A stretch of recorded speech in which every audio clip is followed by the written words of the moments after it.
Hey everyone, and welcome back. Want to collaborate on documents without creating multiple confusing copies?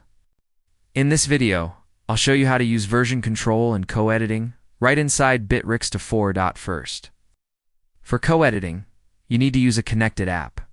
Upload your document to the Bitrix24 drive, then right-click it and select Edit Online.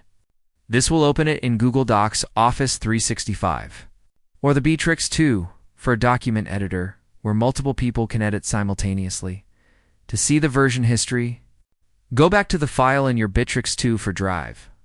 Right-click and look for version history, or history of changes. This will show you every saved version of the document, who made changes, and when. You can view older versions and restore them with a single click if you make a mistake. For the best experience, make sure your team uses the Edit Online feature so all changes are saved to the same master file and the history is tracked properly. And that's it. You've just set up a powerful system for team collaboration that keeps every document change organized and accountable. If this makes your team's document workflow smoother, see you in the next one.